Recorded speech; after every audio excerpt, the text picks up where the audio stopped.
Welcome to RF Experience Mini Talks. Today we are gonna talk with our guest here, who is Emma Parkinson. She's a course director at Coventry University in UK and also a crowd consultant. I figure we're gonna talk a little bit about crowds and emergency management and all of that fascinating stuff that you're teaching at the university, but also using in your operation. So let's start with, why are you working with crowds? Because they are the most fascinating intersection of so many subjects. You know, if you are by nature a curious person, if you want to know how the world works, what better way than to understand how people work, right? And it's the intersection of science, of management, of psychology, of art, of creatives, of human behavior. It's just the most fascinating puzzle. There's just so many facets of it that I can't leave it alone. Yeah. And how does crowd work? I think it's really, you've got to be really careful when you conceptualize the crowd as this one thing, as this somehow this blob. I mean, I know we teach saying that crowds are made up of many intersecting units and parts, but I think the crowd is so much more than just that collection of people. It is that collection of people in that moment that is created by that artist, by that creative team, by that management team. And so if you think of the crowd as just that bubble, you somehow other them from the wider function that they're part of. And it's thinking about every facet of that crowd and every action that you or your organization takes that impacts on those people changes this magical crowd into something different. And so that's how you've got to conceive of the crowd, as a universe of experience. Because I'm studying your master's at the moment. And one of the things that I found quite fascinating actually is the whole organizational part of it. And that's also what you're saying now.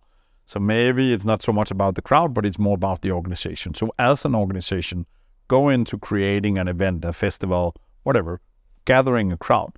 What is the main thing as an organization that you have to be aware of? I think there's a few things that I'm really fascinated by in that, what organizations could do and what they should do. I think the first thing is to remember that there is so much more to crowd management than crowd dynamics and crowd science. The clue is in the name of that management, and that you have a greater responsibility than simply getting your one-way systems right or getting your policies and processes right for the crowd itself. It's about how you structure the organization. If we go back through the history of any kind of disaster, doesn't have to be crowd disasters. You go back through the history of any kind of disaster. If you take it back away from those proximate causations, you very quickly reach distal causations, which incubate problems within the organization, within the industry. They might not be the people stood at the front of the stage. Often these people aren't even the people stood at the side of the stage. They're not even the people stood at the back of the stage. They're not even necessarily the people in your event control room. Decisions that are made a long way away from that microphone and that singer can have huge ramifications for how you manage the crowd. So how you set up things like the conditions you create inside your organization. One of the things I'm fascinated by with crowd management is the fact that crowd managers are often brought into organizations so late. It's like we picked the field, we picked the artist, we picked the date, we picked absolutely everything about this show. And we designed the venue. And then, oh, by the way, we probably need a crowd manager. Yeah. And yet what you've done is made every substantial decision about that show and how it will run before you brought your competent person in. Before you brought in the person who goes, you can't fit that there. Have you seen the state of that bus station? You know, all of those decisions, know that artist will not work in that city centre at that point. All those really complex decisions. And it constantly surprises me how many organisations don't have some deference to that expertise. And that's not to blow our trumpets as crowd managers. Obviously, we think our profession is the most important. Everybody who walks into an event control room thinks their profession is the most important. I would make a case that crowd management is pretty important. But a lot of decisions are made before. So I would first say, look at that deference to expertise. When do you need crowd advice? You might not need to hire the manager. Your accountant might be looking at you going, no, not yet. But when do you have regard to that expertise? At what stage in the process? What decisions? A number of the shows I've worked on in recent years has ended up being managing the expectations of the senior management team who've booked what they thought was a remarkable venue. And I've wandered in with my tape measure and gone, I'm really sorry, but you thought you could get 10,000 people in here. I can get you 5,629. Is that okay? And they're heartbroken because they hired this amazing venue and they had this vision and it was all going to be brilliant. And I've sat there going, yeah, but have you seen the fire exits? And a lot of the time we're finding that lack of regard for expertise, that lack of recognition of competence can really impede the industry. And crowd managers don't want to stop stuff. Right? And I do worry about this sometimes, that I walk into a show and I'm like the bad guy. Right, I'm the wicked witch who just came. Like I was described by a colleague a few years ago as a fun sponge, as in, we want to do this at our show. Oh, have you run that past the fun sponge? And we don't want to be fun sponges. We really want to help. There isn't a creative bone in my body. Right? I couldn't produce a beautiful show. I couldn't even imagine how to produce a beautiful show. But we can help. If you bring us in, consult us, recognise the profession, communicate with us, let information genuinely flow in the organisation. You are presently researching how, for example, high resilient organizations like airline industry, oil industry, that style, differs with our industry. Yes. Can you put a few words on that? Yeah, so there's several things. We frequently describe crowd management, crowd systems as complex. Now, do we mean that that's just difficult and complicated, or do we genuinely mean it's complex? It's subject to non-linear accident. It's subject to conditions inside the system which incubate and causes problems. We could get into philosophical debates about that. I won't. Not right now. Ask me later. But if we genuinely believe these are dangerous, difficult, high hazard systems that we are dealing with, and they are, then there are many industries that have evolved to deal with high hazard systems. And what they've evolved is a series of generic resilience methods and methodologies. Why aren't we learning from that? What can we learn from that? Would it work for us? Would it not? At the moment, we don't know. But do we believe crowd safety is being delivered by organisations that are fit to deliver safety as a product? What can we learn from other high-hazard industries? You mentioned nuclear, extractives, airlines. They have systems of work, processes of work, organisational standards and cultures that work for them. What can we learn? What should we be doing? What can we contribute as an industry, particularly in festivals? And we've talked about this before, but these organisations, they form and reform every year. You might work for the same festival for 20 years, but you never work for the same festival twice. Yeah? Yeah, and absolutely. What do we have to contribute? Because we clearly form fast-moving, adaptive organisations very quickly. So maybe we can teach other organisations too. I think in this new world where the world of work looks different, the world of organisations look different, it's not just me going, oh, we're a neophyte little organisation and we need to learn from the big boys. Maybe the big boys have got something to learn from us too. Interesting.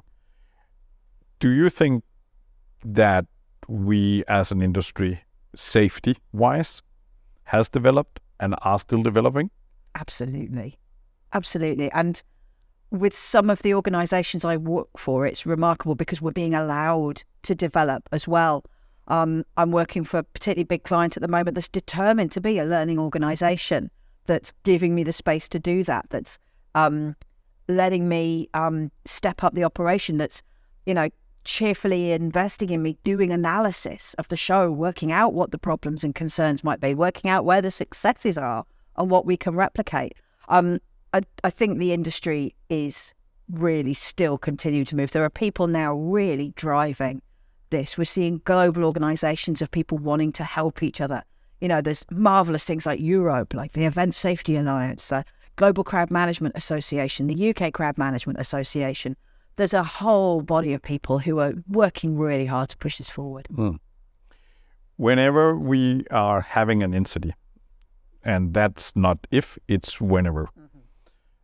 There are so many emergency management authorities, police, ambulance services, fire brigade, whoever is involved. This by itself with the different stakeholders causes different challenges. If you should put a few words on how we can manage it, how can we make sure that it'll work for us when we are going into that emergency management? Integrate. But I guess you need more words than that. Yeah. So, I think there's several things to remember. The first one I say is pick your battles. Remember whose culture is whose, and we need this to work for us. But we are but one of the tasks that these agencies have to deal with all day, every day, 365 days of the year. So don't expect them to understand you. Don't expect them to understand your show. Make your show easy for them to understand. Bring them on board. I mean, I'm really lucky at the biggest show where I work. We meet regularly with the agencies and have been fortunate enough to create a real atmosphere of trust and openness. We put our cards on the table. We show them what our challenges are, because when they begin to understand our processes, they are less critical, more constructive.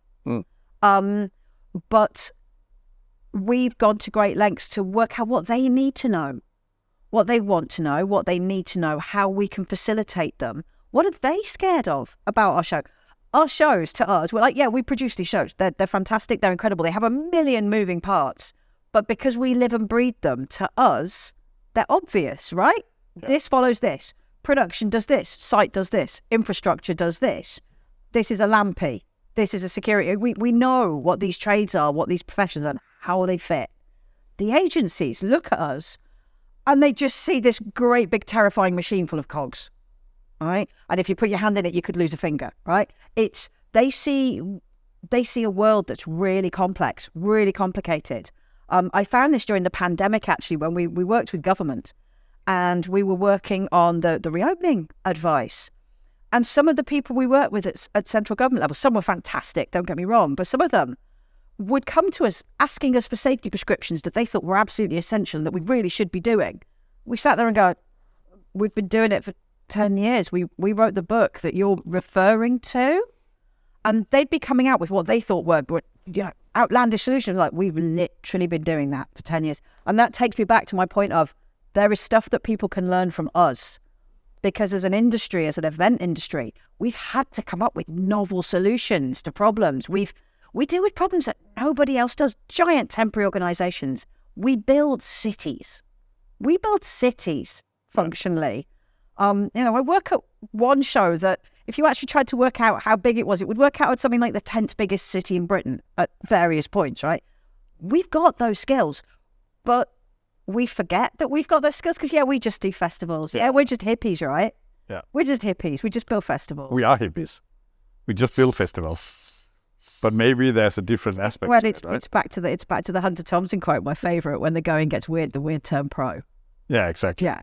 But pull back the curtains, show them how it works, show them what they need to know, show them where they fit, facilitate that. Don't expect them just to be a layer that you apply over the top of your show.